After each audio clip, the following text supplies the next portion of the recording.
Welcome to our K-12 sector PBL scenario, brought to you by Brody, Lizel, Madison, and Violet. Here's what you can expect from us today. We'll pose our PBL question to you, present you with some analysis questions at the beginning, briefly discuss 4 associated learning theories and their association with the K-12 sector, and provide some food for thought on our PBL with a TED Talk video. Lastly, we'll wrap it up with some synthesis questions.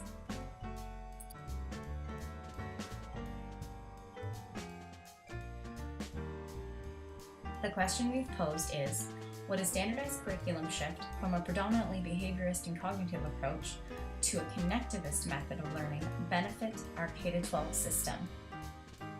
While you're pondering that, have a look at some analysis questions.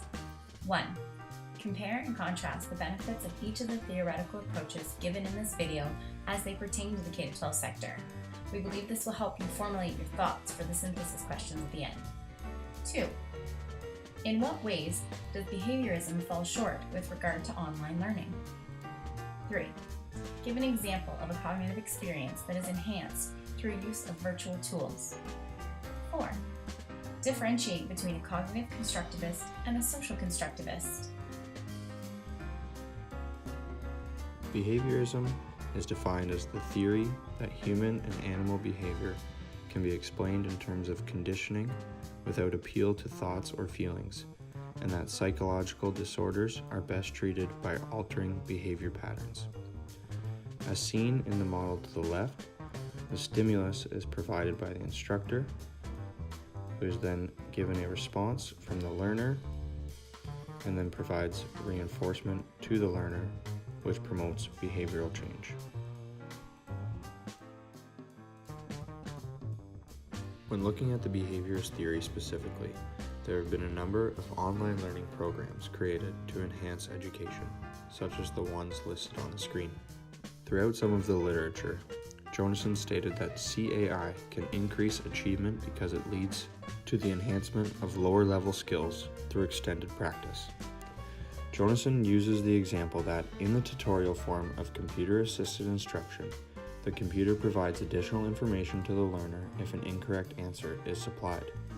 The study done by Ertmer, Addison, Lane, Ross, and Wood in 1999 showed that the integration of technology through the behaviorist model increased student motivation.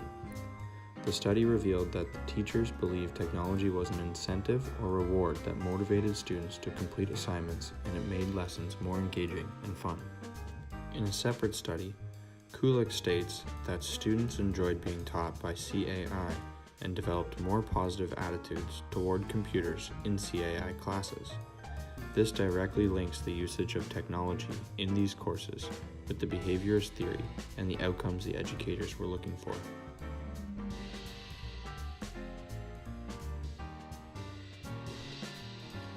In the early stages of online learning implementation into the K-12 sector, using the behaviorist approach was the easiest transition for both students and teachers. As quoted here, the use of technology from the behaviorist perspective mirrors traditional classroom practice, end quote. That directly supports the notion that it was an easier transition for both students and teachers. It also made it easier for teachers to gain a certain level of buy-in from the students to use the new technologies involved in online learning. This clearly overlaps with the behaviorist theory, as they can choose specific content or devices to manipulate responses from the students to condition their attitudes toward the new learning style. From behaviorism, we move to cognitivism. The cognitivist theory replaced behaviorism in the 1960s. Cognitivism concentrates on mental activities. It's been referred to as the black box of the human mind. Cognitivism includes mental processes such as thinking, memory, perception, knowing, and problem solving. According to a paper by Davis, it is stated that, quote, cognitivism uses the metaphor of the mind as a computer. Information comes in, is being processed, and leads to certain outcomes, end quote. Cognitivism includes learning with experience. This is being brought into our school systems and is currently in use in some capacity. Educators are able to offer experiences through virtual class trips. According to Elizabeth Stein, virtual field trips is different compared to just reading about an event. Quote, "This type of learning activates all of the senses, helping students elaborate on a subject being taught by the teacher." End quote. Educators also use cognitivism in their studies by encouraging the children to ask questions, note take, and summarize. This shows the cognition skills they already have and are developing. From cognitivism, let's move forward to constructivism.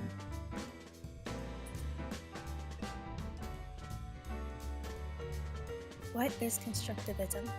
It is, quote, "a learning theory generally used in distance learning and found in the foundation by reflecting on the individual's experience and participating in social interaction that enhances prior knowledge," end quote. It is also divided into two academic perspectives: cognitive constructivist and social constructivist. Cognitive constructivist. Piaget insisted on focusing on one's knowledge of construction found in the interaction of the environment. Bonk and Cunningham, 1998. In the theorist's perspective, quote, "learning occurs in the mind of the individual and promotes as an active process of mental construction linked with interactions of the environment," end quote. Cunningham and Yova, 2014. Social constructivist.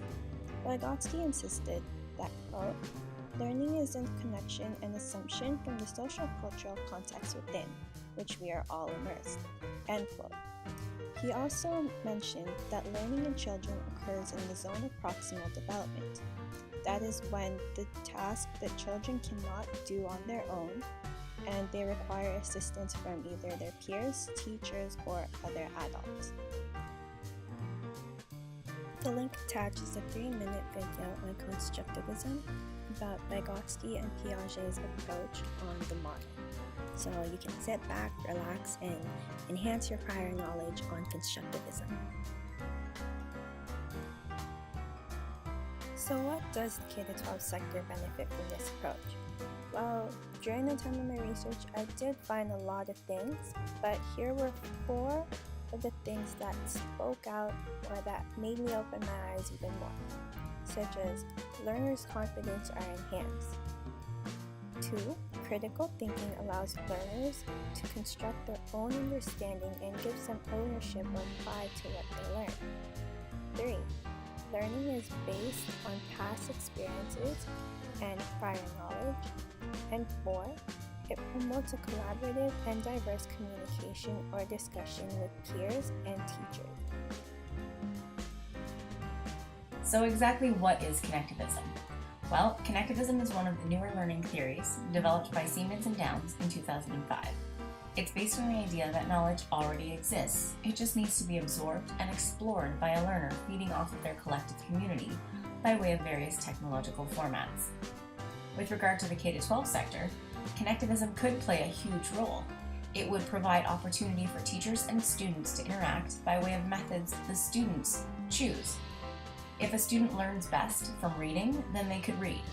But if they learn better by listening to audio clips or watching videos, then that option would be available to them as well. The method versus the value by which we learn is at the center of the aforementioned theories. The piece of connectivism that sets it apart for the K-12 sector is the encompassing movement into the digital age we live in. Amidst a community of learners, the affordances of technology within online learning vastly expand the possibilities of the methods and their value. So what's the rationale for making the shift to connectivism? Siemens states, quote, "The starting point of connectivism is the individual. Personal knowledge is comprised of a network which feeds into organizations and institutions, which in turn feed back into the network and then continue to provide learning to the individual. This cycle of knowledge development, personal to network to organization, allows learners to remain current through the connections they have formed." End quote. Siemens, 2005. Educational institutions should be viewed as living organisms, in that there are properties in that institution and the services that are provided to students that can't be isolated to one component. Systems thinking includes interconnectedness, an idea that states that an organization is seen as a complex group of processes that relate to each other and affect each other. Schools are complex systems, and a change in one area can have sweeping impacts on the rest of the system. Interconnectedness is ignored because of the structure of education.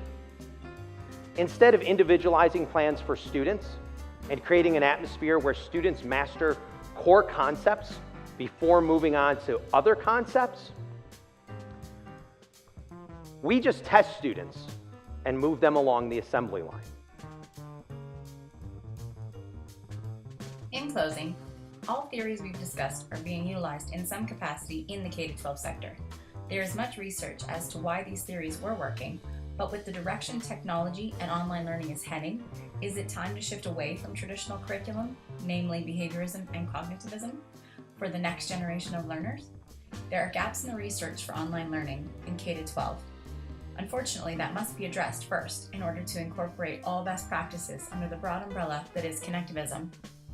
And now we leave you with some synthesis questions. 1. Read over the following quote. Do you agree or disagree? Why or why not? 2. Do you believe behaviorism still has a place in the modern day learning approach? 3. What academic perspective in constructivism do you think is highly used in online learning? 4. Why would the term black box be used in relation to cognitivism?